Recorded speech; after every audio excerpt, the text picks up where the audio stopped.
సంవత్సరంలో బైబిల్‌లో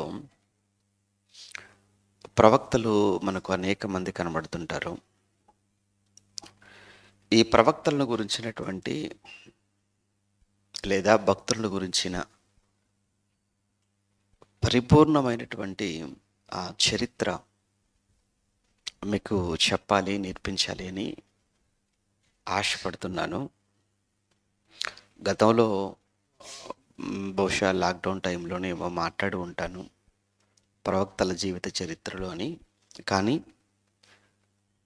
పరిపూర్ణంగా నేను చెప్పలేకపోయాను. ఏ ప్రవక్త జీవితాన్ని గురించి మాట్లాడినా మహా అయితే 1 గంట, 2 గంటలు. అంతకు మించి వారి జీవితాన్ని పరిపూర్ణంగా మాట్లాడలేకపోయాను. కానీ ఈ సంవత్సరంలో, ఈ వారం నుంచి ఒక్కో ప్రవక్త లేదా ఒక్కో భక్తుని జీవితంలో ప్రధానమైనటువంటి ఘట్టాలు లేదా ఆ భక్తుని గురించి పరిపూర్ణమైనటువంటి చరిత్ర, దీని ద్వారా మనకు ఆ వ్యక్తి జీవితం మాత్రమే కాక 66 పుస్తకాలలో వారి గురించి చెప్పబడినటువంటి గ్రంథాలపై కూడా ఒక పరిపూర్ణమైన అవగాహన కూడా మీకు కలుగుతుందని ఆలోచించి వారి జీవితాలను మాట్లాడాలని ఈ సంవత్సరంలో ఆశపడుతూ ఈ వారం నుంచి పెద్ద ప్రవక్తలు అని బైబిల్లో కొంతమంది పిలువబడతారు. అలానే పెద్ద ప్రవక్తలు అనగానే వారు అందరికంటే ఎక్కువ అనేటువంటి భావన తప్పు. కానీ కేవలం వారు రాసినటువంటి ఏమంటారు నిడివిని బట్టి, వారు రాసినటువంటి ఆ గ్రంథాన్ని బట్టి మాత్రమే వారిని పెద్ద ప్రవక్తలుగా పండితులు పిలిచారు తప్ప దేవుడు ప్రవక్తలలో వీరు పెద్దవారు, వీరు చిన్నవారు, దేవుడు ఎక్కడ కూడా విభజించి మాట్లాడినట్టుగా మాత్రం మనకు కనబడదు.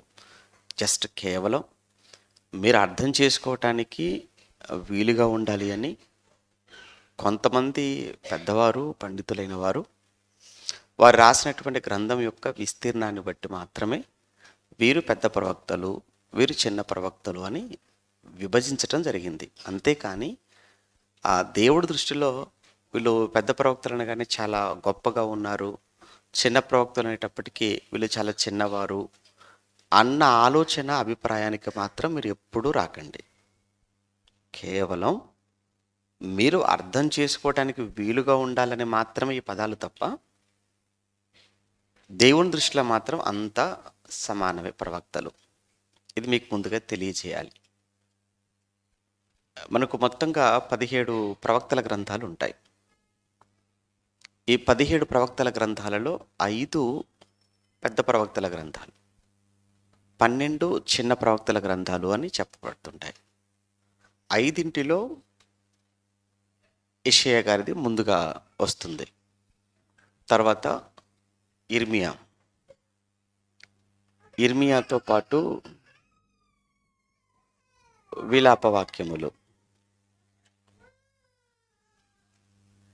విలాపవాక్యములతో పాటు ఏహెచ్కేలుతో పాటు దానియేలు. ఎన్నైనాయి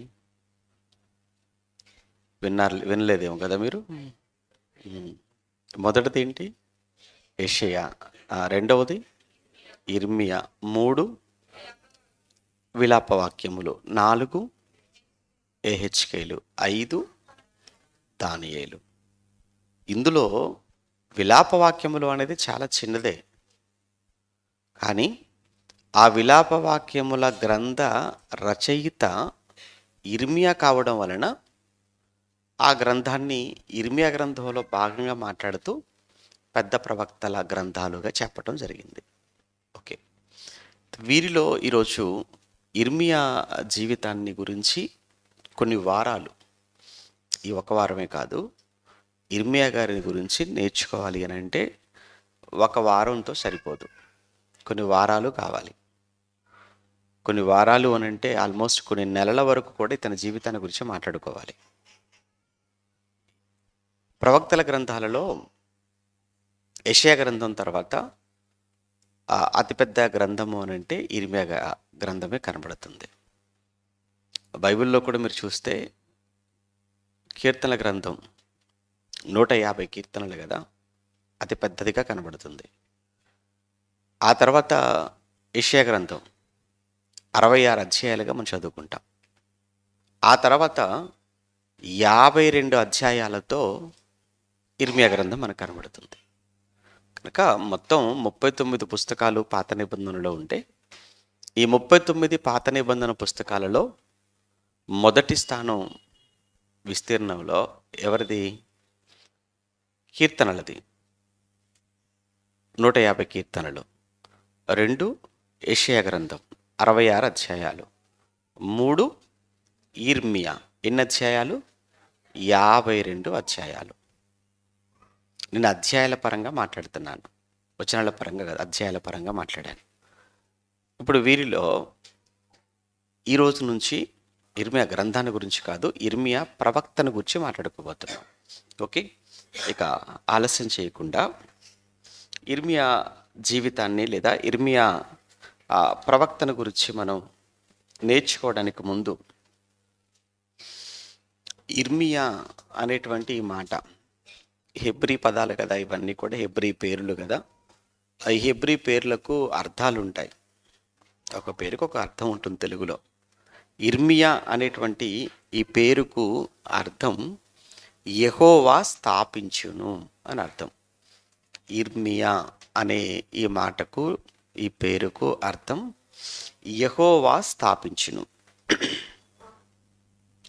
రెండవదిగా ఇర్మియా అనేటువంటి పేరు కలిగిన వారు బైబిల్ మొత్తంలో, ఇర్మియా అని పేరు కలిగిన వారు బైబిల్ మొత్తంలో సుమారు 9 మంది కనబడతారు. ఎంతమంది?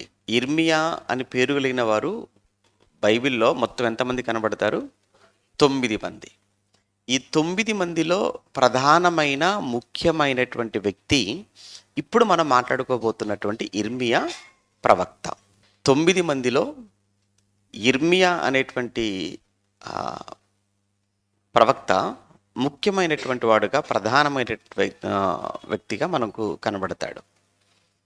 ఇక ఇతను ప్రవచించిన లేదా ఇతను పనిచేసిన కాలం సుమారు 5 రాజులు కాలంలో ఇతను పనిచేసినట్లుగా, ఇతను ప్రవచనాలు చెప్పినట్లుగా కనబడుతుంది బైబిల్ చరిత్రలో. మీకు గతంలో ఒక విషయం చెప్పాను, ఎప్పుడు కూడా ప్రవక్తల గ్రంథాలను మనం చదువుతున్నప్పుడు చరిత్ర గ్రంథాలను కలుపుకొని చదువుకోవాలి. గుర్తుందా? ఎప్పుడో చెప్పాను, సంవత్సరాల క్రితం. గుర్తుందో లేదో? గుర్తుండదు కదా, ఉండదు. ఏదైనా ఒక మాట అంటే ఎన్ని సంవత్సరాలైనా అలా బుర్రలో ఉండిపోద్ది అంతే. కానీ దేవుని గురించి చెప్పింది మాత్రం అసలు మనకు పోయిన వారం చెప్పింది ఈ వారానికి మర్చిపోతుంటాం. ఏది మర్చిపోవాలో ఏది మర్చిపోకూడదో తెలియట్లేదు మనకు. మిమ్మల్ని ఎవరైనా ఏమన్నంటే వాటిని అంటేనే మర్చిపోండి, అవి మనసులో పెట్టుకోకండి. అవి మీరు మనసులో పెట్టుకున్నారు అనుకోండి, మీ మనసే పాడైపోద్ది. అవునా కాదా చెప్పండి? ఇప్పుడు దాని గురించి ఆలోచించుకుంటూ ఉండటం వల్ల ఏమైపోద్ది? మనసు పాడైపోద్ది. మనసు పాడైపోతే ఏమైపోద్ది? భర్తతో కానీ, భార్యతో కానీ, పిల్లలతో కానీ, చేసే పనిలో కానీ, పని చేసే చోట కానీ సరిగా ఉండగలమా మనం? అస్సలు ఉండలేము. దాని ద్వారా ఏమైపోతుంటుంది? నిద్ర పట్టకపోవడం వల్ల ఏమైపోతుంటుంది? బీపీ బీపీతో పాటు వచ్చే షుగర్ వచ్చేది. దీనివల్ల ఏమైపోతుంటుంది? రోగగ్రస్తుడిగా మారిపోతుంది. రోగిగా మారిపోతే ఏమైపోతుంటుంది? హాస్పిటల్కి వెళ్తూ ఉండాలి. హాస్పిటల్కి వెళ్తూ ఉండటం ఒక రోగం కోసం పోతే ఇంకో రోగం వచ్చేస్తుంటుంది. అదే ఒక మనిషి అన్న మాటను అక్కడే వదిలేసామనుకోండి, ఎంత ప్రశాంతంగా ఉంటుంది. దేవుని మాటను బుర్రలో పెట్టుకున్నాం అనుకో, దేవుని మాటను గుండెలో దాచుకున్నాం అనుకోండి, ఎంత ఆరోగ్యంగా ఉంటుంది. నీ వాక్యం నన్ను బ్రతికించాను, బాధలలో నాకు అది నెమ్మది. అంటే నీకు నెమ్మదినిచ్చేది ఎవరి మాట? దేవుని మాట. మనిషి మాట నెమ్మది లేకుండా చేస్తుంది, దేవుని మాట నెమ్మది కలిగిస్తుంది. కానీ మనం చేసే పని ఏంటి? దేవుని మాటను మర్చిపోతుంటాం, మనుషుల మాటలు గుర్తుపెట్టుకుంటాం. ఇక నీకు నెమ్మది ఎలా ఉంటుంది చెప్పు? ఇక నెమ్మది ఉండదు. ఏముంటుంది? రోగం ఉంటుంది. అది ఉండకూడదు. నేను ఆరోగ్యంగా ఉండాలి, నా కుటుంబం సంతోషంగా ఉండాలి అని అంటే నీ గురించి మాట్లాడినా, నీ కుటుంబం గురించి మాట్లాడినా, ఎవరు ఎన్ని మాట్లాడినా, ఆ క్షణానికి మనం మర్చిపోయి వదిలేసామనుకోండి, మనసు ఎంత తేలికగా ఉంటుంది, ఎంత ఆనందంగా ఉంటుంది. అది తెలియాలంటే ప్రాక్టికల్గా చేసి చూడండి, మీకు తెలుస్తుంది. అంతే కదా, చూస్తే తెలుస్తుందా, వింటే తెలుస్తుందా? వింటే చూస్తే తెలియదు కదా, అనుభవం వేరు కదా. చాక్లెట్ చాలా టేస్ట్గా ఉంటుందని అంటే చూస్తే తెలుస్తుందా, చప్పరిస్తే తెలుస్తుందా? తింటేనే కదా తెలిసేది. అలానే మీరు అలా మర్చిపోయి ఆ మర్చిపోవడం అలవాటు చేసుకోండి మనుషులన్న మాటల్లో. మనసు ఎంత తేలిగ్గా ఉంటుందో. ఏం చెప్తున్నాను? ప్రవక్తల గ్రంథాలు మనం చదువుతున్నప్పుడు ఈ ప్రవక్తల గ్రంథాలను ఏ గ్రంథాలతో కలిపి చదువుకోవాలని చెప్తున్నాను?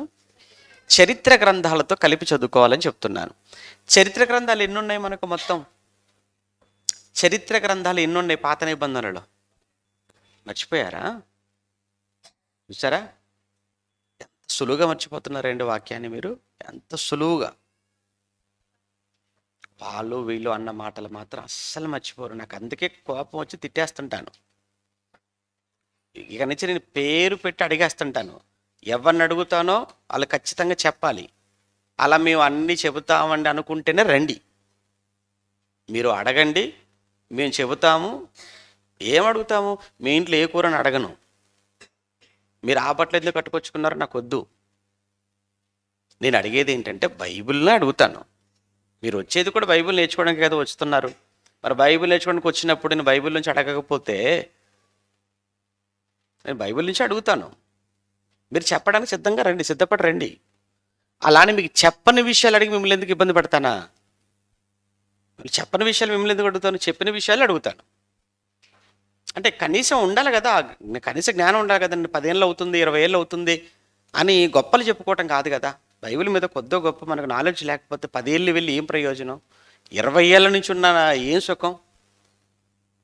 అందుకోసం ఇవన్నీ ఎప్పుడో చెప్పి చెప్పి చెప్పి చెప్పి చెప్పి అరిగిపోయినటువంటి సంగతులు ఇవన్నీ కూడా.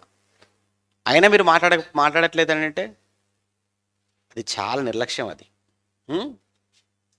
చరిత్ర గ్రంథాలు ఎన్నంటే 12 అని ఎన్నిసార్లు చెప్పాం. ప్రవక్తల గ్రంథాలు 17 అని చెప్పాను. చరిత్ర గ్రంథాలు 12 అని చెప్పాను. ఈ 17 గ్రంథాలను ఆ 12 గ్రంథాలతో కలిపి చదువుకోవాలి అని చెప్పి ఎన్ని మార్లు.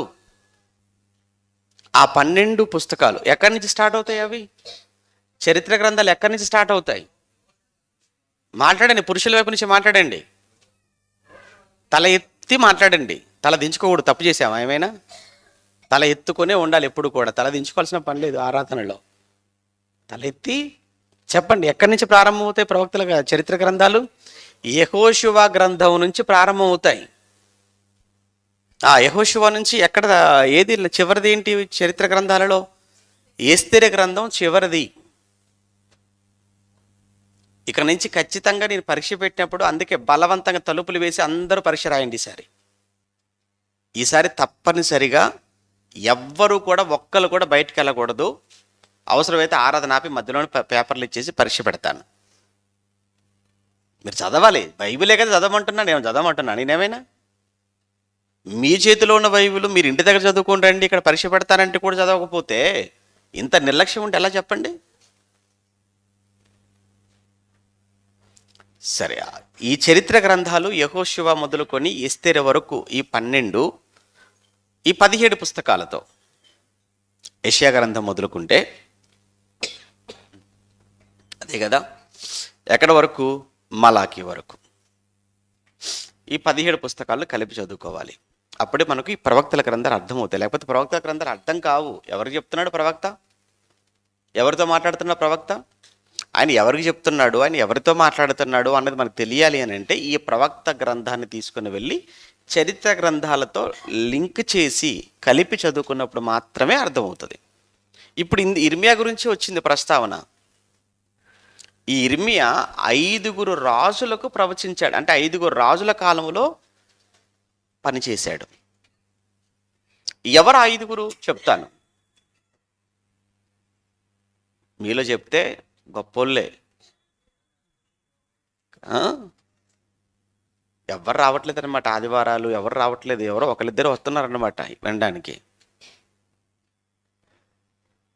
5 రాజుల కాలంలో పనిచేశాడు ఆయన. మొదటగా యోషియా, రెండోవాడు యెహోయాహాజు, మూడోవాడు యెహోయాకీము, నాలుగోవాడు యెహోయాకీను, ఐదోవాడు సిద్కియా. ఇంకా సింపుల్గా చెప్పాలంటే చివరి 5 రాజులు, last 5 kings of kingdom of Judah అంటాం.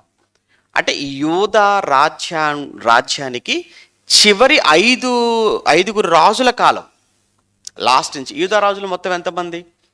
ఇలా అడగకూడదేమో, ఇవాళ ఏంటి ఇలా ఆరాధన అనుకుంటే ప్రశ్నలు పడుతున్నాయి అనుకుంటున్నారేమో మీరు. మొత్తం యూదా రాజ్యాన్ని 20 మంది అతల్యతో కలుపుకుంటే యూదా రాజ్యాన్ని పరిపాలించిన వారు మొత్తం 20 మంది. అందులో ఒక ఆవిడ ఉంది, లేడీ, మహా దుర్మార్గురాలు. ఏం పేరు ఆమె పేరు? చెప్పాను కదా ఇప్పుడే, అతల్య అని. ఎందుకంటే తను చెడిపోయి కొడుకును కూడా చెడగొట్టేసింది. ఉన్న రోగం అదే కదా మరి. చెడిపోయినోడు ఊరకనే ఉంటాడా? ఆడ చెడిపోయి మిగతా వాళ్ళని కూడా చెడగొట్టడం. ఏదో లోకల్ సామెత చెప్తుంటారులేండి.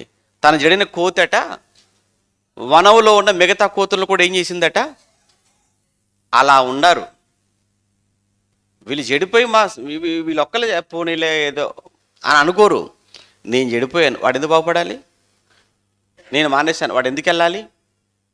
నాకు లేదు అక్కడ మంచి పేరు, వాడికి మాత్రం ఎందుకు ఉండాలి? నేను దూరం అయ్యాను, వాడికి దగ్గర అవ్వాలి? ఈ బుద్ధి అంతా ఏంటి? కోతి బుద్ధి. ఏ కోతి? చెడిపోయిన కోతి. అది అంటే ఏం మాట్లాడుతున్నాం? రాజులు అతల్య గురించి వచ్చింది. అది దుర్మార్గురాలు. కొడుకును కూడా దుర్మార్గంగా పెంచిందట. కొడుకును కూడా దుర్మార్గుడిగా మార్చేసింది. ఎంత ఏ తల్లిని అలా చేస్తే చెప్పండి? ఏ తండ్రి అలా ఆలోచిస్తాడా? పోతే మనం ఏదో చెడిపోయావరా, ఒరే మీరైనా బాగుపడండి రా, మా బతుకులు ఎలాగో తెల్లారిపోయారా, మీరైనా బాగుండాలి అనుకుంటారు ఎవరైనా కానీ సహజంగా. కానీ ఈ తల్లి అలాంటిది కాదు. చెడిపోయి కొడుకు కూడా చిన్ననాటి నుంచి చెడు మార్గంలో పెంచేసింది. అదే మొత్తం యోధా రాజులు కూడా యాక్చువల్గా 19, ఇవిడితో కలిపితే 20. ఇశ్రాయేల్ రాజులు ఎంతమంది? 19 మంది. మొత్తం ఇశ్రాయేల్ రాజులు ఎంతమంది? 19 మంది. 20 ఈ ముగ్గురు మొత్తం ఎంత? 39. అంతే కదా? వాళ్ళు 19, వీళ్ళు 20, మొత్తం కలిపితే 39. ఇంకొక ముగ్గురు ఉంటారు. ఎవరా ముగ్గురు? అది సమైక్య రాజ్యపు రాజులు వాళ్ళు. అంటే రాజ్యం ఒక్కటిగా ఉన్నప్పుడు పరిపాలించిన వాళ్ళు ముగ్గురు. ఎవరా ముగ్గురు? మొదటివాడెవరు? మొట్టమొదటి రాజు ఎవరు ఇశ్రాయేలీల మీద? సౌలు. తర్వాత ఎవరు? దావీదు. మూడోవాడెవడు? సొలొమోను. సొలొమోను తర్వాత రాజ్యం ఏమైపోయింది? 2 అయిపోయింది. ఆ ఉత్తర రాజ్యం 10 గోత్రాలు ఒకవైపు వెళ్ళిపోయి ఈ 10 గోత్రాలను ఎంతమంది పరిపాలించారు? 19 మంది. దక్షిణ రాజ్యం యూదా రాజ్యం, దాన్ని ఎంతమంది పరిపాలించారు? 20 మంది. ఇప్పుడు చెప్పుకున్నాం. ఈ 20 ఆ 19 39, ముందు ముగ్గురు, మొత్తం ఎంతమంది? 42 మంది రాజుల చరిత్ర.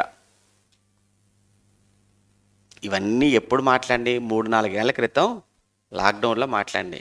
ఏం చేశారు? విన్నారో లేదని చక్కగా వండుకొని తిని పడుకున్నారో నాకు తెలియదు. మరి ఇక్కడ ఇర్మియా ప్రవక్త గురించి మనం మాట్లాడుతున్నప్పుడు ఈయన 5 యూదా రాజ్యాన్ని పరిపాలించిన చివరి 5 రాజుల కాలంలో పనిచేశాడు.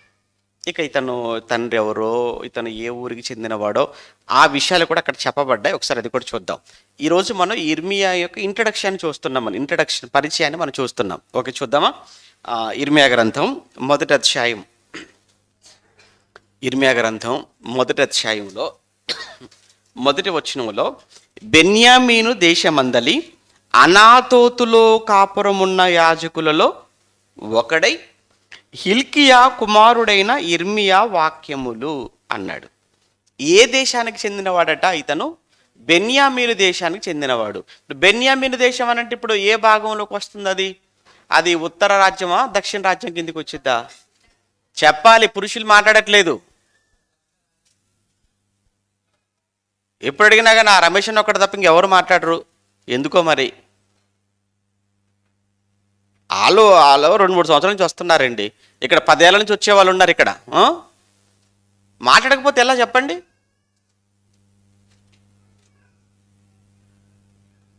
బెన్యామీను దేశం అని అంటే అది ఏ భాగంలోకి వస్తుంది, కనీసం ఏ వైపు వస్తుందో కూడా చెప్పాలి. చెప్పకపోతే ఎలా?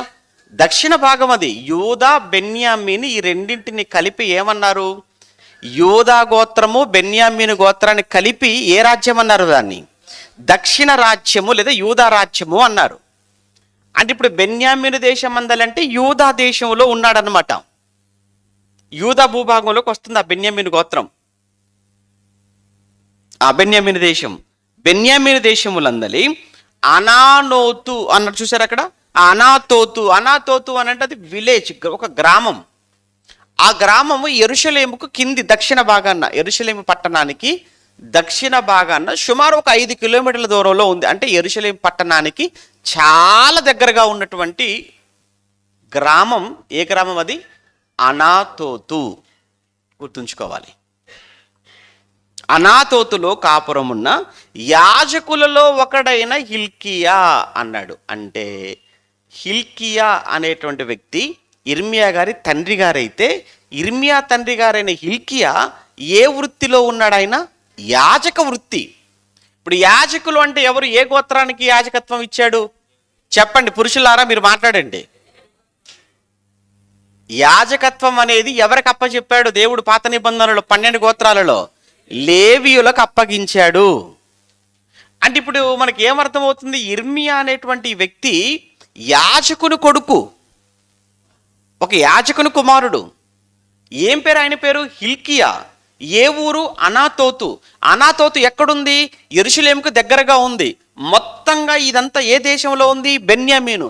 బెన్యామీను అనేటప్పటికి మొత్తంగా మనం ఏమనొచ్చు? యూదా రాజ్యం. యూదా రాజ్యంలో బెన్యామీను భూభాగంలో యెరూషలేముకు 5 కిలోమీటర్ల దూరంలో అనాతోతు అనే గ్రామంలో హిల్కియా అనే ఒక యాజకుడు ఉన్నాడు. ఆ హిల్కియా అనేటువంటి యాజకుని కడుపున పుట్టినవాడే ఎవరు? ఇర్మియా. మొత్తానికి ఇర్మియా లేవి వంశస్థుడు.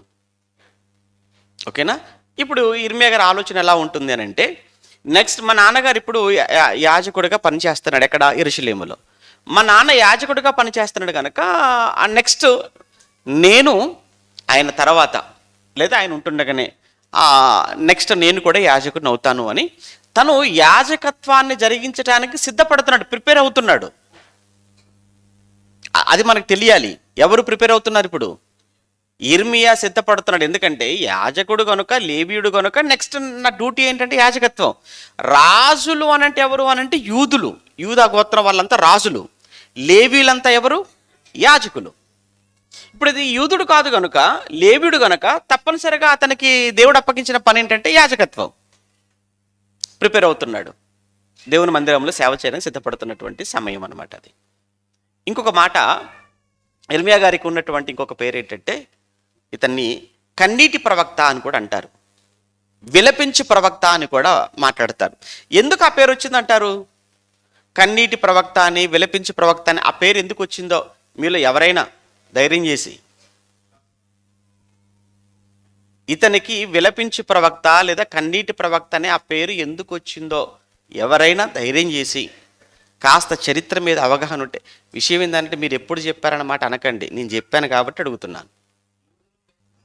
విషయం ఏంటంటే ఇర్మియా గారు యెరూషలేము నాశనాన్ని కల్లారా చూసినటువంటి వ్యక్తి. యెరూషలేము ప్రాకారాలు పడిపోవటం, యెరూషలేము దేవాలయం నేలమట్టమైపోవటం, ఆ యెరూషలేము దేవాలయాన్ని నెబుకద్నెజరు నిప్పు పెట్టి మొత్తాన్ని కాల్చివేస్తూ ఉండటం. ఆ తర్వాత యెరూషలేము మీద దాడి చేసినప్పుడు నెబుకద్నెజర్ అనేవాడు చక్రవర్తి తన సైన్యంతో దొరికిన వారిని దొరికినట్టు కత్తితో చంపుకుంటూ వెళ్ళిపోయాడు. మంచిగా ఉన్న వారిని గొలుసులతో బంధించి తన దేశానికి తీసుకుని వెళ్ళిపోయాడు.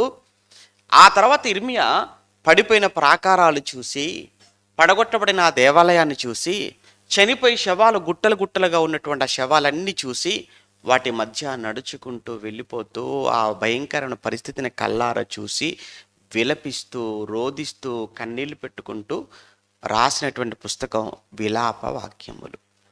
అందుకే ఆయన కన్నీళ్లు పెట్టుకున్నాడు, యెరూషలేము యొక్క నాశనాన్ని ప్రత్యక్షంగా చూసి విలపించాడు అని పండితులు ఆయన్ని విలపించు ప్రవక్త, కన్నీటి ప్రవక్త అని అన్నారు. ఓకేనా? ఎప్పుడైనా మళ్ళీ అడిగితే చెప్తారా? మర్చిపోండి, మర్చిపోండి. ఎవరేమైనా అన్నారు అనుకుని అస్సలు మర్చిపోకండి, చచ్చేంత వరకు.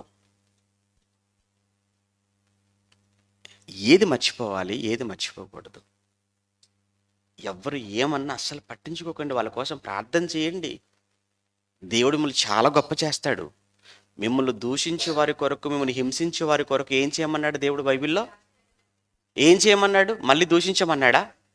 మిమ్మల్ని హింసించేవారు ఎవరైతే ఉన్నారో, మిమ్మల్ని దూషించేవారు ఎవరైతే ఉన్నారో, మిమ్మల్ని హింసించేవారిని మళ్ళా దూషించండి, మనసులో పెట్టుకోండి, అవకాశం వస్తే వారి పరువు తీసేసేయండి అని చెప్పలేదు. మిమ్మల్ని దూషిస్తే వాళ్ళ కోసం ప్రార్థన, మిమ్మల్ని హింసిస్తే వాళ్ళ కోసం ప్రార్థన చేయండి. నిజంగా ఆ మాట మీరు విని పాటిస్తే దేవుడు మిమ్మల్ని ఎంతగా దీవిస్తాడో మీరు అది చేసి మీరు అడగండి దేవుణ్ణి. మీకు అర్థమైందా? దేవా, నన్ను సంవత్సర కాలంగా దూషిస్తున్నారు తండ్రి, నన్ను 2 సంవత్సరాలకి హింసిస్తున్నారు నాయన, వాళ్ళ కోసం మీ దగ్గర నేను చేసిన ప్రార్థన ఏంటో, విజ్ఞాపన ఏంటో మీకు తెలుసు కదా అని మీరు ఒక్కసారి మీరు ఆయనకి జ్ఞాపకం చేశారనుకోండి, ఆ తర్వాత దేవుడు మిమ్మల్ని ఎంత గొప్ప చేస్తాడో, ఎంత దేవుడు మిమ్మల్ని దీవిస్తాడో ఆ తర్వాత మీరు అడగండి దేవుణ్ణి. ఎందుకు చేయడు ఆయన? ఆయనకు అసాధ్యమైనది ఏముంది? అప్పుడు వాక్యం మీకు మనసులో ఉండిపోతుంది, అలా నాటబడిపోతుంది. చెప్పింది ఎప్పటికైనా గుర్తుండిపోతుంది మీకు. ఎప్పటికైనా మీరు మాట్లాడగలరు, చెప్పగలరు. అందరితో మనం ప్రేమతో ఉండగలం, సమాధానంగా ఉండగలం. మర్చిపోతే, మనసులో పెట్టుకుంటే ఉండలేం. అంతే కదా? మనసులో పెట్టుకుని ఉంటామా? ఉండలేం. ముఖం తిప్పేసుకుంటాం, కనబడితే పక్కకి వెళ్ళిపోతుంటాం, ఏమన్నా సిట్టింగ్లు పెట్టుకుంటూ ఉంటాం, మాట్లాడుకుంటూ ఉంటాం. మన మనసులో చెడిపోయినప్పుడు ఆ పని చేస్తాం. మన మనసులో బాగుంటే ఆ పని మనం చెయ్యలేము కూడా. ఇర్మియా గారికి ఇప్పటివరకు ఏం చూసాము? ఇర్మియా అనే పేరుకి అర్థం చూసాం. ఏంటి అర్థం? ఇర్మియా అనే పేరుకి అర్థం ఏంటి? యెహోవా స్థాపించును. ఓకే. 2, ఇర్మియా అనేటువంటి ప్రవక్త ఎంతమంది రాజుల కాలంలో పనిచేశాడు? 5 రాజులు. అందులో మొదటి వాడెవరు? యోషియా. చివరి రాజు ఎవరు? సిద్కియా. 3. అతను ఏ వంశానికి చెందినవాడు? లేవి వంశానికి చెందినవాడు. అతని నివాసం ఉంటున్న చోటేంటి? అనాతోతు. దేనికి దగ్గరగా ఉంది? యెరూషలేముకు దగ్గరగా ఉంది. ఆ యెరూషలేము ఏ ప్రాంతంలో ఉంది? ఇశ్రాయేలు ప్రాంతంలో ఉందా, యూదా ప్రాంతంలో ఉందా? యూదా ప్రాంతంలో ఉంది. ఇర్మియా తండ్రి గారు ఎవరు? హిల్కియా. అతను చేస్తున్న పని ఏంటి? యాజకత్వం.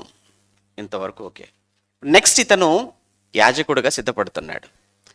ఆ సమయంలో ఇతనుకున్న మరొక పేరు, ఇతను ఏమంటారు అని కూడా చెప్పాను, విలపించు ప్రవక్త అని అంటారు. కన్నీటి ప్రవక్త, విలపించు ప్రవక్త. ఓకే. ఈ సమయంలో దేవుడు ఇర్మియాతో మాట్లాడుతున్నాడు. దేవుడు ఇర్మియాను పిలిచాడు. నెక్స్ట్ మీరు సైడ్ హెడ్డింగ్ పెట్టుకోవాల్సింది ఏంటంటే, ఇర్మియాకు దేవుని పిలుపు. రాసుకుంటే ఇర్మియాకు ఎవరి పిలుపు వచ్చింది? ఇప్పుడు దేవుని పిలుపు. చూద్దాం, ఇర్మియాను దేవుడు పిలిచాడు. ఎలా పిలిచాడు ఒకసారి. ఇర్మియా గ్రంథం, ఇప్పుడు మళ్ళీ బైబిల్లోకి వెళ్దాం. ఇర్మియా గ్రంథం 1వ అధ్యాయం 4వ వచనం. ఇర్మియా గ్రంథం 1వ అధ్యాయం 4వ వచనం. యెహోవా వాక్కు నాకు ప్రత్యక్షమై, యెహోవా వాక్కు నాకు ప్రత్యక్షమై ఈలాగు సెలవిచ్చెను, గర్భములో నేను నిన్ను రూపింపక మునిపే నిన్ను ఎరిగి తిని. దేవుడు చెప్తున్నాడు ఇర్మియాతో, ఇర్మియా నేను నిన్ను ఎప్పుడు ఎరిగానో తెలుసా? ఎరగటం అనంటే ఐ న్యూ, నువ్వు నాకు తెలుసు. ఐ నో, నువ్వు నాకు తెలుసు, నేను నీ ఎరిగాను అని చెప్తున్నాడు. ఎప్పుడు? గర్భములో నిన్ను రూపించక ముందే అన్నాడు. తర్వాత నేను నిన్ను ఎరిగి రూపింపచక మునిపే. 2, నీవు గర్భము నుండి బయలుపడక మునిపే నేను నిన్ను ప్రతిష్ఠించి తిని. ప్రతిష్ఠించడం అంటే ఏంటి? ప్రతిష్ఠించడం అనే మాటకు అర్థం ఏంటి? ప్రతిష్ఠించడం అంటే ఒక ప్రత్యేకమైన పని కొరకు ప్రత్యేకపరచటం. మీకు అర్థమైందా? ఒక ప్రత్యేకమైన పని కొరకు ఏం చేయటం? ప్రత్యేకపరచటము. దాన్ని ప్రతిష్ఠించటము అని అంటారు. ఈ రోజు నుంచి మందిర ప్రతిష్ఠ అంటారు. ఈ పదం మీకు తెలుసు కదా, మందిర ప్రతిష్ఠ అంటారు. అంటే ఈ రోజు నుంచి ఈ మందిరాన్ని ఎవరికి ప్రతిష్ఠించేస్తున్నాము? దేవుని కొరకు. అంటే ఇక్కడ ఈ రోజు నుంచి ఏ కార్యక్రమాలు జరుగుతాయి? దైవ కార్యక్రమాలు జరుగుతాయి. అంటే ఈ రోజు నుంచి ఈ స్థలంలో దైవ కార్యక్రమాలు జరగటం కొరకు దీనిని దేవునికి ఏం చేస్తున్నాం? ప్రత్యేకపరుస్తున్నాం. దాన్ని ప్రతిష్ఠ అంటారు. ఇప్పుడు ఇర్మియా గురించి మాట్లాడుతూ నేను నిన్ను ఎరిగి తిని అన్నాడు. 2, నేను నిన్ను ప్రతిష్ఠించి తిని అన్నాడు. ఆ తర్వాత జనములకు ప్రవక్తగా నిన్ను నియమించి తిని. ఇందులో 3 విషయాలు ఉన్నాయి. 1, నేను ఎరిగి తిని. 2, ప్రతిష్ఠించి తిని. 3, నియమించి తిని. మరలా ఏంటి? మొదటిది నేను ఎరిగి తిని అన్నాడు దేవుడు, నువ్వు నాకు తెలుసు. 2, నేను నిన్ను ప్రతిష్ఠించాను ఇర్మియా అన్నాడు. 3, నేను నిన్ను ప్రవక్తగా నియమించి తిని అని మాట్లాడుతున్నాడు. పోనీ మంచి పిలుపు అయితే దేవుడి దగ్గర నుంచి వచ్చింది. ఆ పిలుపు వచ్చినప్పుడు దేవుడు పిలిచినప్పుడు ఆ పిలుపు విన్న ఇర్మియా, ఆయన రెస్పాన్స్ ఎలా ఉంది? ఇర్మియా రెస్పాన్స్ ఎలా ఉంది? ఇప్పుడు ఇర్మియా పిలుపు మీరు విన్నారు, ఓకేనా? దేవుని పిలుపు, ఇర్మియాకి దేవుని పిలుపు విన్నారు. ఇప్పుడు నెక్స్ట్ ఏంటంటే ఇర్మియా స్పందన. ఎన్నో వచనం? ఇర్మియా స్పందన ఎన్నో వచనం? 6వ వచనం ఇర్మియా స్పందన చూద్దాం. అందుకు ఇర్మియా స్పందిస్తున్నాడు.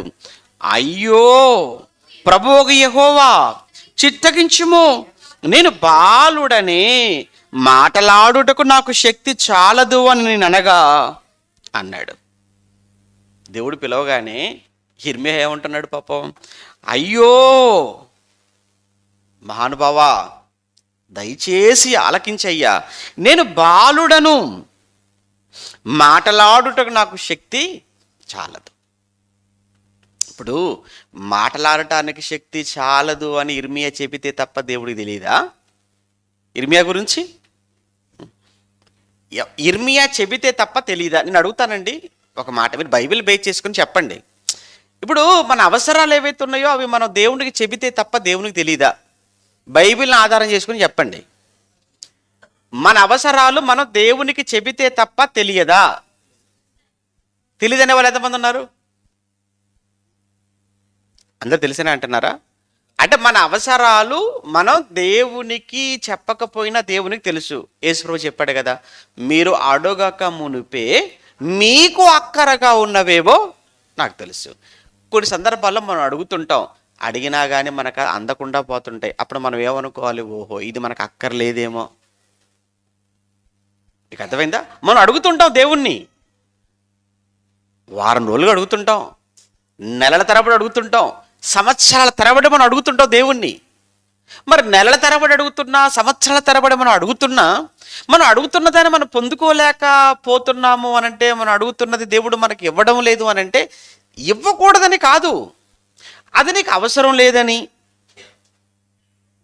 ఒకవేళ అది అవసరమే అనుకుంటే దేవుడు తప్పనిసరిగా ఇస్తాడు కదా. మీకు అక్కరగా ఉన్నవేవో అన్నాడు దేవుడు, మీకు అక్కరగా ఉన్నవేవో మీరు అడగక మునిపే నాకు తెలుసు. కనుక కొన్ని సందర్భాలను మీరు ఎంత అడిగినా అడిగింది మీకు అందట్లేదు, దక్కడం లేదంటే ఒకటే కారణం, ఓహో దేవుడికి ఇప్పుడు అది నాకు ఇవ్వడం ఆయనకి ఇష్టం లేదు. అలా అనుకున్నారా ఎప్పుడైనా మీరు? ఏ విషయంలోనైనా? కొంతమంది మాట్లాడుతూ అడుగుతుంటారు, దేవా ఇచ్చేయి ఇచ్చేయి ఇచ్చేయి అంటారు, అంతే. ఇంకా ఏంటి? దేవుణ్ణి ఇప్పుడే ఇచ్చేయి, ఇప్పుడు ఇవ్వాల్సిందే. ఏంటో దేవుడితో వాదన, దేవునితో ఆర్గ్యుమెంటా? అయినా అడిగేటప్పుడు డిమాండ్ ఏంటంటే, అడిగేవాడు ఎలా అడుక్కోవాలండి? మనం దేవుని అడుక్కుంటున్నాం. ఎవరైనా అడిగేవాళ్ళు ఎలా అడుగుతారు? రిక్వెస్ట్గా అడుగుతారా, డిమాండ్ అడుగుతారా? ఏయ్ మీరు నాకు 50,000 అప్పుగా ఇవ్వండి అన్నారు అనుకోండి, ఇవ్వాలనుకున్నవాడు కూడా ఏం చేస్తాడు? పా నీకెందుకు ఇవ్వాలరా అంటాడు. అంటే ఇక అడగడం కూడా తెలియదా ఎలా అడగాలో? మనం దేవుణ్ణి అడుగుతున్నాం, మరి దేవుని అడిగేటప్పుడు ఎలా అడగాలి? రిక్వెస్ట్ కదా, కమాండ్ ఏంటి? ఇవ్వవా? ఎప్పుడు ఇస్తావు? ఎంతకాలం అవుతుంది అడగబట్టి? ఏదో ఈయనదేదో దేవుడి దగ్గర దాచిపెట్టినట్టు, లేదా దేవుడికి తను వడ్డీకి ఇచ్చినట్టు ఇచ్చేయాలి, ఇప్పుడే ఇచ్చేయాలి, రైట్ నౌ అంటుంటాడు ఇంగ్లీష్లో. ఇప్పుడే. తప్పండి. ఆయన ఆల్రెడీ మీకు అక్కరగా ఉన్నవో నాకు తెలుసు, నేను ఇస్తాను, ఎందుకు వరి అవుతున్నారు? టైం రాని, సమయం రాని, అన్నిటికీ సమయం ఉంది కదా, అన్నిటికీ టైం ఉంది కదా, వరి అవ్వకు అంటున్నాడు ఆయన. కనుక పాప ఇర్మియా గారు చూసారా, భయపడిపోయాడు దేవుని పిలుపు విని. ఇర్మియా, నువ్వేంటో తల్లి గర్భంలో రూపించక మునిపే నాకు తెలుసు. 2, నేను నిన్ను అప్పుడే ప్రత్యేకపరుచుకున్నాను. 3, నేను నిన్ను అనేక జనములకు ప్రవక్తగా నియమించాను. అంటే ఇర్మియా ప్రొఫెషన్ మారిపోతుంది ఇక్కడ. ఇర్మియా ప్రొఫెషన్ మారిపోతుంది. అసలు యాక్చువల్గా ఇర్మియా ప్రొఫెషన్ ఏంటి? ఇర్మియా వృత్తి ఏంటంటే యాజకత్వం చేయాలి.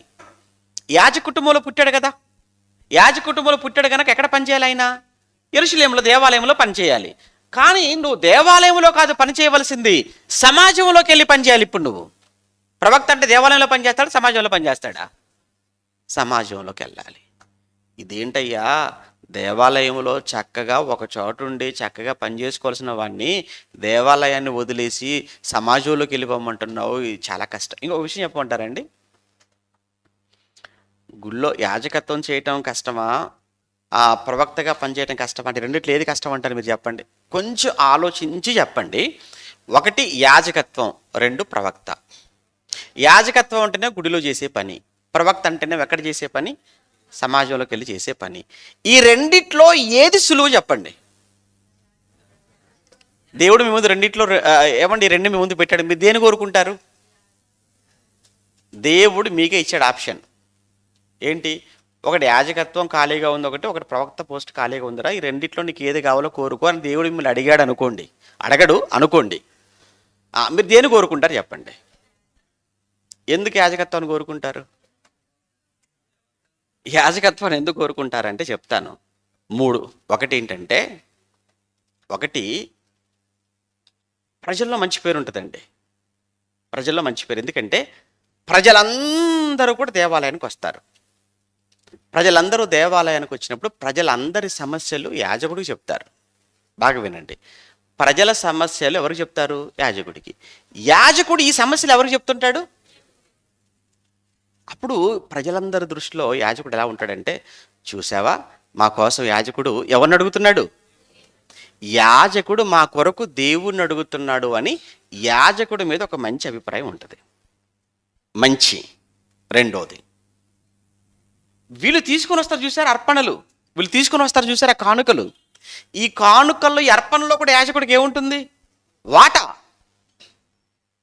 దశంభాగం అనుకుందాం, ఆ రోజుల్లో వాటా ఉంటుంది.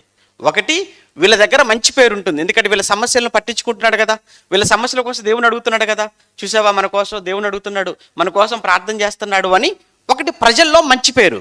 2 లాభం వాళ్ళు తెచ్చిన దాంట్లో.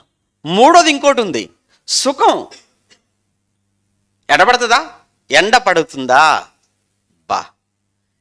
ఎండ పడకుండా, చెమట పట్టకుండా, కాలు బయట పెట్టకుండా చక్కగా ఆ దేవాలయంలో కూర్చొని సంపాదించుకొని సుఖంగా ఉండేటువంటి జాబ్ ఏమైనా ఉందంటే అదేంటి? యాజకత్వం. పాప ఇర్మియా గారే మంటలకు ఇలా ప్రిపేర్ అవుతున్నాడు అనమాట. ఎలా ప్రిపేర్ అవుతున్నాడు? ఇప్పుడు నెక్స్ట్ మా నాన్నగారు హిల్కియా కదా, ఆయన వెళ్ళిపోతే నెక్స్ట్ ఆ పోస్టు నాది. కానీ దేవుడు వచ్చి సడన్గా నో నో నో నో, నువ్వు ఎక్కడికి వెళ్ళాలి? ఇప్పుడు జనములోనికి వెళ్ళాలి. ఇప్పుడు ప్రవక్త గురించి చూద్దాం. ప్రవక్త పోస్ట్ ఎంత కష్టంగా ఉంటుందో చూద్దాం ఒకసారి. ఇప్పుడు ప్రవక్త అంటే సువార్థికుడుగా. ఇప్పుడు ఇంట్లో ఉండటానికి అవుతుందా? అవ్వదు. ఎక్కడికి వెళ్ళాలి? ప్రజల్లోనికి వెళ్ళాలి. ప్రజల్లోనికి వెళ్ళటం అనంటే కష్టంతో కూడుకుంది, వెళ్ళాలంటే మరి చాలా కష్టం. 1. 2, వెళ్ళిన తర్వాత ఏం చేయాలి అంటే, ఇంకోటి యాజకత్వం అంటేనేమో ప్రజల పక్షాన, చూడండి, యాజకత్వం అంటే ప్రజల పక్షాన దేవునికి చెప్పటం. మీకు అర్థమైందా? ప్రజల సమస్యలు లేదా ప్రజల పక్షాన ఉండి ఎవరితో మాట్లాడడం? అర్థమవుతుందా? కష్టంగా ఉందా? యాజకత్వం అంటే ప్రజల పక్షాన ఉండి దేవుడితో మాట్లాడటం. ప్రవక్త అంటే దేవుని పక్షాన ఉండి ఎవరితో మాట్లాడాలి? ఇప్పుడు దేవుడు నువ్వు ఆ ఊరికి వెళ్ళిపోమనగానే వెళ్ళిపోవాలి. రాజు దగ్గరికి వెళ్ళి మాట్లాడమంటే రాజు దగ్గరికి వెళ్ళి మాట్లాడాలి. రాజు దగ్గరికి వెళ్ళి ఏం చెప్పాలంటే రేపటి కల నువ్వు చస్తావని చెప్పి రాజుతో అంటాడు దేవుడు. చెప్పినా ఆయన బాగుంటాడు, పైన ఎవరు? దేవుడు బాగుంటాడు. ఇప్పుడు రాజుగారి దగ్గరికి వెళ్ళి రాజుగారి ముందు నిలబడి, రాజా రేపు ఈ సమయం నువ్వు చస్తావు దేవుడు చెప్పమన్నాడు అని అనుకోండి, ముందు వీరు చంపేయండి అంటాడు ఆయన. రాజు కదా మరి, ముందు వీరు చంపేయండి అంటాడు. ఏంటి నాయన నాకు ఈ టాస్క్? చక్కగా నా బతుకేదో ఆ దేవాలయంలో కూర్చొని చక్కగా ఆ పని చేసుకుంటూ బతకనివ్వకుండా ఇప్పుడు రాజు దగ్గరికి వెళ్ళిపోమంటున్నావు. అందుకే ప్రీస్ట్, యాజకుడు అంటే ఏమంటారు ఇంగ్లీష్లో? ప్రీస్ట్. ప్రవక్త అంటే ప్రాఫెట్. ప్రీస్ట్, ప్రాఫెట్, రెండిట్లో ఏది రిస్కీ జాబ్ అంటే ప్రాఫెట్, ప్రవక్తగా పనిచేయటం. ఇప్పుడు రాజు దగ్గరికి వెళ్ళి చెప్పాలి, అధికారుల దగ్గరికి వెళ్ళి చెప్పమంటాడు, ప్రజల దగ్గరికి వెళ్ళి చెప్పమంటాడు. ప్రజల దగ్గరికి వెళ్ళి, ప్రజలారా మీ జీవితాలు బాగోలేవు, మీ బ్రతుకులు బాగోలేవు, దేవుడు చాలా కోపంతో ఉన్నాడు, దేవుడు చాలా ఆవేశంతో ఉన్నాడు, మీ మీదకి దేవుడు వాళ్ళని పంపుతున్నాడు, వీరిని పంపించేస్తున్నాడు, రేపు ఆ రాజు వచ్చేసి మిమ్మల్ని భయంకరంగా మిమ్మల్ని శిక్షిస్తాడు, వాళ్ళు తీసుకుని వెళ్ళిపోతాడు. ఈ మాటలు చెప్తుంటే ప్రజలందరికీ ఎలా ఉంటుంది? ఇలా చెప్పేటువంటి ప్రవక్తలు ఎవడైనా ఇష్టపడతాడో చెప్పండి? చెప్పకపోతేనేమో దేవుడు, చెబితేనేమో ప్రజలు. ఇప్పుడు వీళ్ళిద్దరి మధ్య నలిగిపోయేది ఎవరు?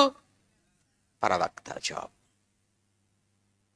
ఆ రోజు ప్రవక్త జాబు, ఈరోజు మేము చేస్తున్నాం ఇదే జాబ్. ఏ జాబు? సువార్థికుడి జాబ్. అయితే ఈరోజు సువార్థికులకు రెండు బాధ్యతలు ఉన్నాయి. యాజకత్వం చేస్తున్నాం మేము, ప్రవక్త పని కూడా చేస్తాం. రెండు డ్యూటీలు చేస్తున్నాం. యాజకత్వం చేయటం అంటే ఇప్పుడు మీకు సమస్యలు ఉంటే మాకు చెప్పరా, ప్రార్థన చేయమని మమ్మల్ని అడగరా అంటే ఇప్పుడు మీ తరపున దేవుణ్ణి వేడుకోవాలి, మీ పక్షాన దేవునికి ప్రార్థన చేయాలి అంటే యాజకత్వం చేస్తున్నాం. అంటే మీ పక్షాన దేవుని వేడుకుంటూ దేవునికి ప్రార్థన చేస్తున్నామనంటే యాజకత్వం చేస్తున్నాం. అదే సమయంలో దేవుడు ఏదైతే బైబిల్లో చెప్పాడో ఆ సంగతులు మరలా మీతో చెప్తున్నాం అనుకోండి, పనులు కొరుకుతూ ఉంటారు, మరలా మీరు చూపు మారిపోతూ ఉంటుంది. అని ఇప్పుడు రెండు విధాలుగా ఉందన్నమాట. ఒకవైపు యాజకత్వం, మరోవైపు ప్రవక్త. ఇది చాలా కష్టం అండి. ఇది తెలియక నేను వెళ్ళిపోతా. ఎక్కడికి వెళ్ళిపోతావు? సిద్ధపడు, సంతకం పెట్టు. ఆపరేషన్ థియేటర్లోకి వెళ్ళే ముందు సంతకాలు పెట్టించుకుంటారు. మీకు తెలుసా? ఆపరేషన్ కానీ ఏదైనా జరిగి చచ్చిపోతే మాత్రం యాజమాన్యానికి ఏ విధమైన సంబంధం లేదు. మీరు ముందు సంతకం పెడితే మీ ఆపరేషన్ చేస్తామంటారు. మీకు తెలుసు కదా, ముందు సంతకం పెడితేనే ఆపరేషన్. అలానే సేవ చేస్తావా? దా, వద్దన్నోడు దేవుడు రా అంటాడు, సంతకం పెట్టు, ఏమైనా జరగవచ్చు. రెడీయా? ఓకే, వెళ్ళు, సంతోషం. బతుకుంటే మంచిదే. మనమైతే ఏం కోరుకుంటామండి? సజీవంతో రావాలనుకుంటామా, నిర్జీవంతో రావాలనుకుంటామా? ఆపరేషన్లో థియేటర్లో నుంచి బతికి రావాలనుకుంటాం, కానీ జరగబోయే అవకాశం ఉంది అక్కడ. అవకాశం కూడా చెప్పలేము. ఇది ఇప్పుడు ఇర్మియా చాలా ఇరకాటంలో పట్టట్టుగా అయిపోయింది. ఇర్మియా పరిస్థితి, దేవుడు మాట్లాడడానికి లేదు. అప్పటికి తప్పించుకోవడానికి చూస్తున్నాడు. ఎందుకంటే అయ్యా నేను బాలుడను. చూద్దామా ఎవరి స్పందన? ఇర్మియా గారి స్పందన కదా. ఇర్మియా గారి స్పందన చూద్దాం. 6వ వచనం. యెహోవా నాకు ఇలాగ సెలవిచ్చు, నేను బాలుడను అని అనవద్దు, నేను నిన్ను పంపు వారి యొద్దకు నీవు పోవాలను. నేను ఎవరి యొద్దకు పంపుతానో వాళ్ళ దగ్గరికి వెళ్ళిపోవాలి. నేను ఎవరి దగ్గరికి వెళ్ళిపోమంటే వాళ్ళ దగ్గర, రాజు దగ్గరికి వెళ్ళిపోమంటే రాజు దగ్గరికి వెళ్ళిపోవాలి, ఆ మంత్రుల దగ్గరికి వెళ్ళిపోమంటే మంత్రుల దగ్గరికి వెళ్ళిపోవాలి, ప్రజల దగ్గరికి వెళ్ళిపోమంటే ప్రజల దగ్గరికి వెళ్ళిపోవాలి, చుట్టూ దేశాలలోకి వెళ్ళిపోయి చెప్పాలి. ఇంకొక విషయం చెప్తానండి, ఇర్మియా గారిని ఇంటర్నేషనల్ ప్రాఫిట్ అంటారు. ఇర్మియా గారిని అంతర్జాతీయ ప్రవక్త అని చెప్తారు. ఎందుకు అని అంటే మీరు చివరి అధ్యాయాలు మీరు చూడండి, 49, 50, 48, 49, 50 చదువుతున్నప్పుడు మీరు సుమారు ఇశ్రాయేలీల యూదులకు మాత్రమే కాకుండా 9 ఇతర దేశాలలో ఉన్న వారికి కూడా ప్రవచనం చెప్పేశాడు. అంటే ఇర్మియా ఈజ్ ఏ ఇంటర్నేషనల్ ప్రాఫిట్. అంతర్జాతీయ ప్రవక్త ఇర్మియా గారు. నేను ఎవరి దగ్గరికి వెళ్ళమంటే నువ్వు వారి దగ్గరకు వెళ్ళిపోవాలి, నీకు ఆజ్ఞాపించిన సంగతులన్నీ చెప్పాలి. మళ్ళీ చూడు అక్కడ, నేను నీకు ఏది ఆజ్ఞాపించానో ఆజ్ఞాపించిన దాంట్లో ఏ ఒక్కటి కూడా నువ్వు తీసేయకూడదు. నేను సిద్కియా దగ్గరికి వెళ్ళిపోమంటాను, వెళ్ళిపోవాలి. యెహోయాకీం దగ్గరికి వెళ్ళిపోమంటాను. ఆడు అసలే చాలా సైకోవాడు. ఎవడు? యెహోయాకీం అనేవాడు. మనం ముందుకెళ్ళిపోతుంటే మనకి ఇర్మియా చరిత్ర మాట్లాడుతున్నప్పుడు మీకు చాలా చాలా చాలా లాట్ ఆఫ్ ఇన్ఫర్మేషన్ అండి. చాలా మీరు నేర్చుకుంటారు, చాలా మీరు తెలుసుకుంటారు, చాలా జ్ఞానం మీకు అందుతుంది. ఈ సంవత్సరంలో ఇది ఒక పెద్ద ప్రాజెక్ట్ అనుకుందాం మనం.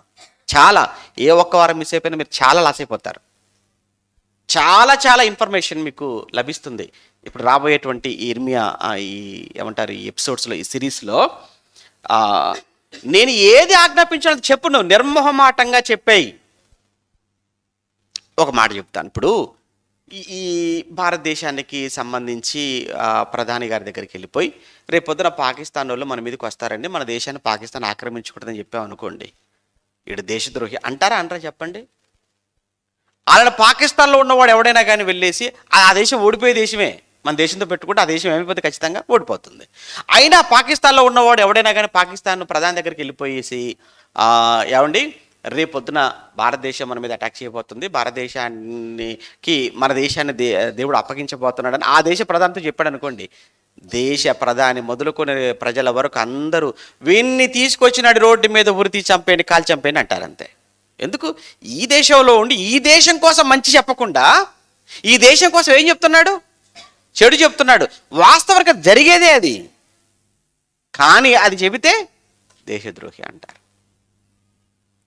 ఇర్మియా జీవితం అలా ఉంటుందండి. రాజులు అందుకే అంటున్నాడు, నేను ఎవరి దగ్గర పంపితే వాళ్ళ దగ్గరికి వెళ్ళాలి. ఒకటి కండిషన్, రెండు నేను ఆజ్ఞాపించిన సంగతులన్నీ కొన్ని వారికి చెప్పాలి. పెద్ద టాస్క్ అండి. అయితే తర్వాత మాట 8వ వచనంలో, వారికి భయపడకుము. ఆ పదం చూడండి, నువ్వు వారికి భయపడకుము. ఎవరికి? రాజులకు. ఎవరికి నువ్వు రాజులకు భయపడవలసిన పని లేదు, యాజకులకు భయపడవలసిన పని లేదు, అబద్ధ ప్రవక్తలు ఉన్నారు దేశంలో, వారికి నువ్వు భయపడవలసిన పని లేదు, ఆ తర్వాత అధికారులకు భయపడాల్సిన పని లేదు, ప్రజలకు భయపడవలసిన పని లేదు. ఎవరికి నువ్వు భయపడకుము, నిన్ను విడిపించుటకు నేను నీకు తోడై ఉన్నాను, నువ్వు భయపడవలసిన అవసరం లేదన్నయ్యా. నిన్ను ఒకవేళ వాళ్ళు బంధించారా, నేనే కదా నీ పక్షాన ఉన్నాను, నేను కదా నిన్ను పంపాను, నేను పంపిన నీపైన ఆడు టచ్ చేస్తుంటే నేను చూస్తూ ఊరుకుంటానా? గల్లంత అయిపోతాయి, దేశం తలక్రిందులు అయిపోతుంది, రాజ్యం ఏమాత్రం క్షేమంగా ఉండదు. ఎందుకు? వాళ్ళు ముట్టింది నిన్ను అనుకుంటున్నావు, నిన్ను కాదు నన్ను. వాళ్ళు టచ్ చేసింది నిన్ను కాదు, నన్ను టచ్ చేశారు. దేవుడితో పెట్టుకుంటే ఎవడండి బతుకుతాడు? ఆ అమెరికాలో ఉన్న వాళ్ళకి పోయే కాలం కాకపోతే ఏంటి చెప్పండి? ఇది ఆల్రెడీ ఎప్పుడు ఆ తుఫాన్లు భయంకర తుఫాన్లతో ఎప్పుడు కూడా ఆ దేశం ఏమండి మొత్తం నాశనంలోకి వెళ్ళిపోయి ఆర్థిక సంక్షోభంలోకి వెళ్ళిపోతుంటే, అందులో ప్రత్యేకంగా కాలిఫోర్నియాలో ఈ లాస్ ఏంజల్స్ అనేటువంటి ఆ పట్టణం, అది హాలీవుడ్ ప్రముఖులందరికీ అది నివాస స్థానం.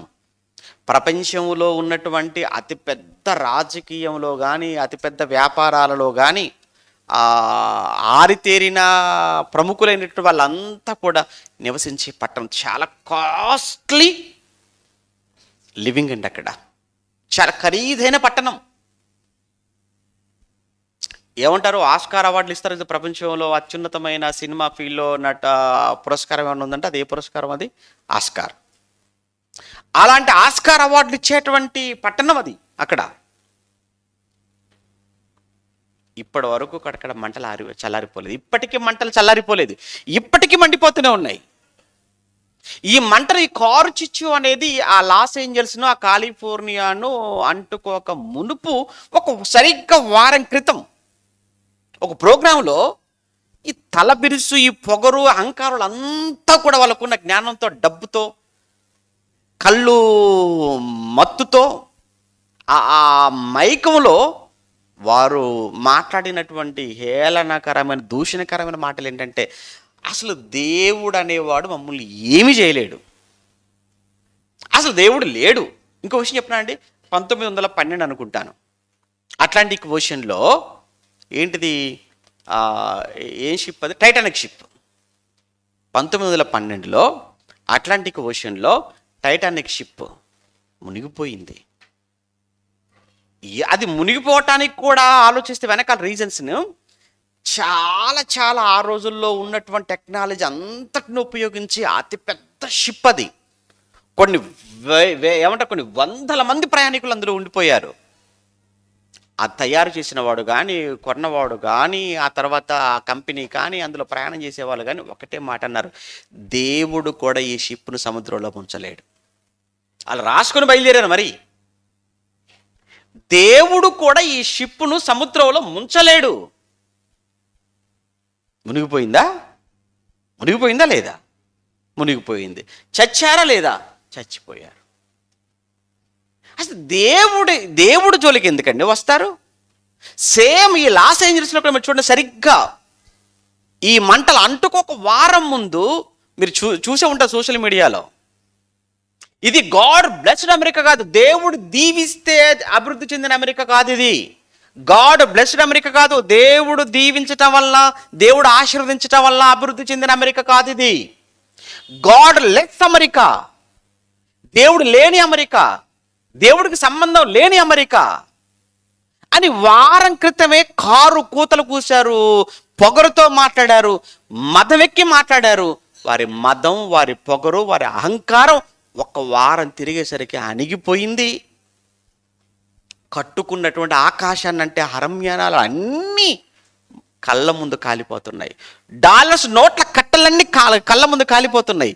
బంగారం అంతా మంటల్లో కరిగిపోతుంది. ఖరీదైన కార్లన్నీ కూడా మొత్తం కళ్ళ ముందు కాలిపోయి ప్రాణాలు అరిచేతుల్లో పెట్టుకొని పారిపోతున్నారు వాళ్ళంతా కూడా. చివరికి ఎంతరా నష్టం అని అంటే 21 లక్షల కోట్లు. 21 లక్షల కోట్లట. మన తెలంగాణ రాష్ట్ర బడ్జెట్ 2 లక్షల కోట్లు, ఆంధ్ర రాష్ట్ర బడ్జెట్ 2 లక్షల కోట్లు. అక్కడ నష్టం 21 లక్షల కోట్లు. ఎంతండి? ఆ తర్వాత కానీ కొంతమంది చేరిపోయి మరలా హల్లెలూయా హల్లెలూయా స్తోత్రం స్తోత్రం చెంపలు వేసుకొని పాటలు పాడుతున్నారట. నేను నీ నోట నా మాటలు ఉంచి ఉన్నాను, పెళ్ళగించుటకు. ఆ పదం చూడండి. అప్పుడు మరలా దేవుడు మాట్లాడుతున్నాడు. దేవుడే మాట్లాడుతున్నాడు. దేవుని జవాబు చూద్దాం, దేవుని సమాధానం. పెళ్ళగించుటకును, వెరగగొట్టుటకును, నశింపచేయుటకును, పడద్రోయుటకును అన్నాడు. అంటే ఏంటి? పెళ్ళగించటం, పడద్రోయటం, తర్వాత నశింపచేయటం, విరగొట్టడం. అంటే అప్పటికి ఆ దేశమంతా కూడా భయంకరమైనటువంటి విగ్రహారాధనతో నిండుకొని పోయి, భయంకరమైన అసాంఘిక, భయంకరమైన అనైతిక కార్యక్రమాలతో నిండిపోయింది. దేవుడు లేడు, దేవుని పక్కన పెట్టేశారు. వారి నటనే వారి దేవుడు అని వీళ్ళు ఎలా అనుకున్నారో, వారు తింటూ త్రాగుతూ ఎలా అయితే ఈ తిండి మత్తులో, ఈ త్రాగే మత్తులో, ఈ ధనం మత్తులో, ఈ వ్యభిచార సంబంధమైన ఈ మత్తులో మునిగిపోయి దేవుడు లేడనుకుంటూ వారు పెట్టుకున్న వాటికి సాగిలపడి నమస్కారం చేస్తూ ఆ రోజు దేవునికి వ్యతిరేకంగా మారిపోయింది ఆ యూదా ప్రాంతం, యూదా యెరూషలేము. అందుకే దేవుడు వీళ్ళందరినీ ఆ బబులోనికి అప్పగించాలి అనుకున్నాడు. దానికి ముందు ఇదిగో ఏవైతే ఉన్నాయో ఆరాధనకు సంబంధించినవి అవన్నీ నువ్వు విరగొట్టడానికి, నువ్వు పడగొట్టడానికి, నువ్వు పెళ్ళగించడానికి, నాశనం చేయటానికి నేను నీకు అధికారం ఇస్తున్నా. నేను నీ వెనకున్నా, నువ్వేం భయపడకు, మాట్లాడు అని చెప్పాడు. ఇది ఒకటి. 2 ఇందులోనే మరలా కట్టుటకు నాటుటకు అన్నాడు. చూసారా? నేను ఈ దినముల జనముల మీద, రాజ్యముల మీద నిన్ను నియమించేశాను. పడగొట్టడానికి, కట్టడానికి, నాశనం చేయడానికి, నిలబెట్టడానికి. 2 అంటే ఇప్పుడు ఇర్మియా గారు ప్రవక్త. ఒకటి ఏంటంటే నాశనానికి, మళ్ళా తర్వాత కట్టడానికి, పడగొట్టడానికి ప్రవక్త, పడగొట్టిన వాటిని నిలబెట్టడానికి ప్రవక్త. అంటే మరలా వీళ్ళు చెరలోనికి వెళ్ళిపోతారు. చెరలోనికి వెళ్ళిపోయినటువంటి వీళ్ళందరినీ దేవుడు మరలా తిరిగి తీసుకొస్తాడు, తిరిగి కడతాడు అని కూడా నువ్వు చెప్పు. కనుక రాబోతున్న నాశనం గురించి చెప్తున్నాడు. అలానే నాశనము తర్వాత జరగనయ్యున్న మరలా తిరిగి చిగురించటం, ఆ దేశం చిగురించటం, దాని గురించి కూడా ముందుగానే నువ్వు వెళ్ళి చెబుతూ. కానీ అని ఇర్మియాని సిద్ధం చేయటం ఈ మొదటి 10 వచనాలలో మనం చూస్తుంటాం. దీని తర్వాత ఏం జరిగింది? దీని తర్వాత నుంచి అసలు విషయాలు మనకు బయటకు వస్తూ ఉంటాయి. ఇవి మనం వచ్చే వారం నుంచి మనం మాట్లాడుకుందాం. మిస్ అవ్వకండి. మిస్ అయ్యారంటే చాలా లాస్ అయిపోతారు. ఓకే, జాగ్రత్తగా చదువుకొని రండి. ఇంతవరకు ప్రార్థన చేసుకుందాం. ప్రేమగల తండ్రి, పరిశుద్ధుడా, మీకు వందనాలు. మీ పిల్లలకు మీ జ్ఞానాన్ని నేర్పిస్తున్నాను. నేర్చుకోవాలి. నేర్చుకుంటేనే కదా నాయన బ్రతుకులు మారేది. మారిన బ్రతుకులనే కదా తండ్రి మీరు ఇష్టపడేది, మీరు అంగీకరించేది. నిత్యము మీ మాటలతో మా ఆలోచనలను, మా బ్రతుకులను, మా జీవితాలను సరిచేసుకుంటూ, వెలిగించుకుంటూ క్రీస్తులా ఒకానొక సమయానికి మేమంతా ఎదుగులాగున మీ సహాయాన్ని మాకు అనుగ్రహించమని వేడుకుంటూ జరగనైన ఆరాధనలో తోడుగా ఉండండి. క్రీస్తు నామని ప్రార్థన అడుగుతున్నాము తండ్రి. ఆమెన్.